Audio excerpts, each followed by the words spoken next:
Hello and welcome to another episode of Garden to Table with Rose, and I am Rose. So today I am back with the almost 1 month update of my Rise 3-tier family garden. So I ordered this around the middle of November, and I set it up right before Thanksgiving, and here we are, the 12th of December, and this is the growth I have so far. So let me go a little closer. In terms of the system overall, I really like it. Let me say that. It seems to be going well. The only negative I have to report is I don't really like the app. It's pretty basic. It's not necessarily the most user-friendly. The only thing it's really good for, I found, is reminders about adding plant food so far.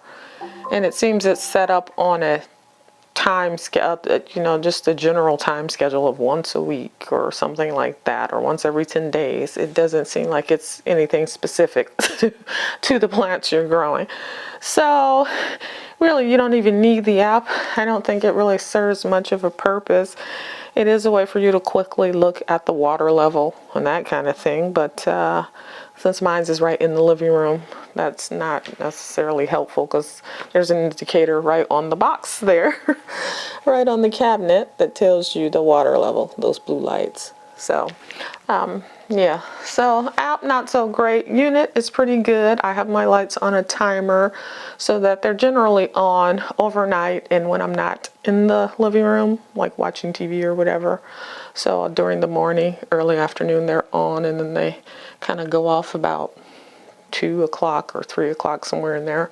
But so almost a month, everything's doing good. Most everything has germinated. The pots they sent me, all but one, I think, germinated.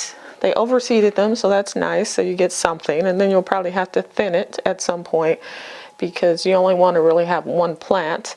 I did leave 2 in some spaces, like for some of the herbs, because I know that they are herbs that don't get that big, generally speaking. Like this marjoram, I believe this is, or thyme, one of the two. I left 2 plants in that one, but pretty much you want to thin them down to 1. Obviously, the leafy greens are doing the best, and I assume these systems are most efficient with growing leafy greens because they grow fast, and apparently they don't mind not being in soil. So you can see my greens, my lettuces are pretty large, getting pretty large. The spinach is doing good. This is Swiss chard, which is doing pretty good. So that's leaps and bounds beyond everything else. Up here are my herbs, the shorter things I put on this shorter shelf.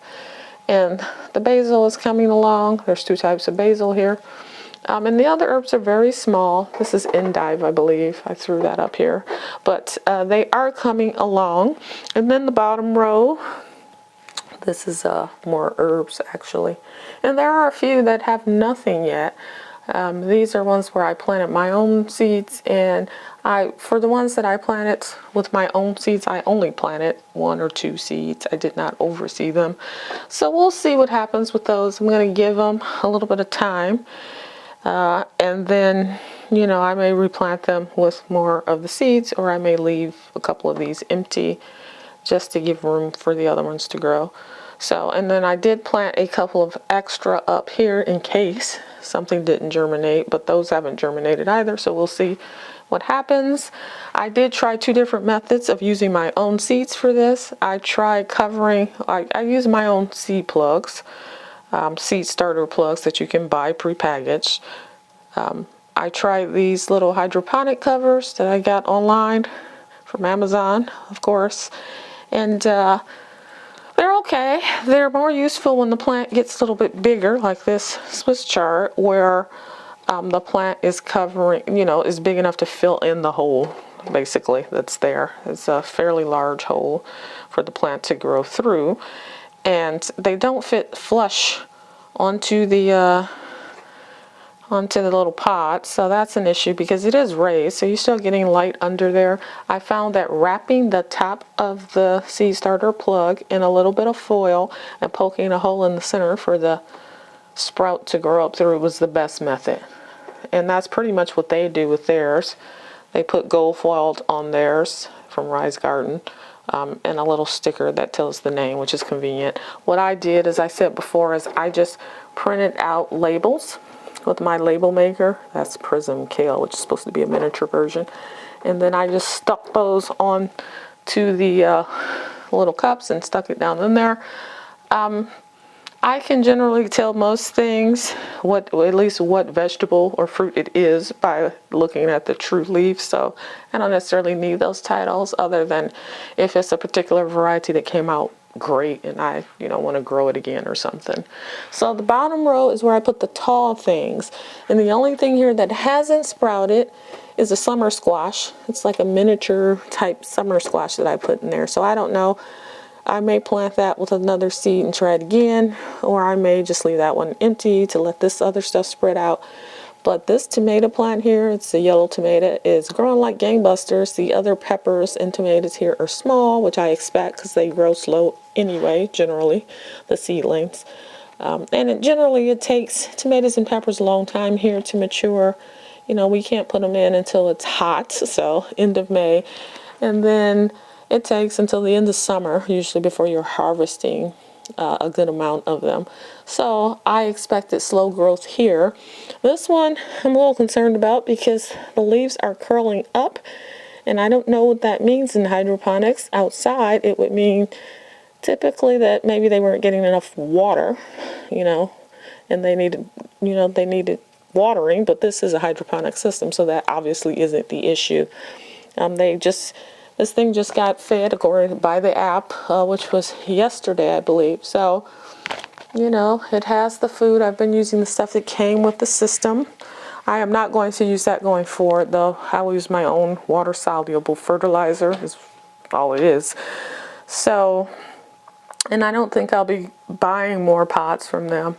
The pots are expensive, and I have my own seeds. And like I said, if you get your own seed starting plug, which, like I said, I buy these in a big bag of them online.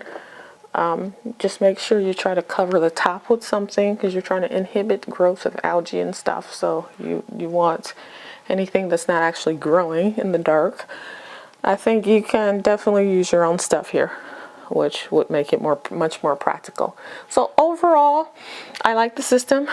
The only complaint I have is the app, that it needs refinement. It needs to have more options, and I assume with time they will continue to work on that and update it. I haven't had to clean it yet.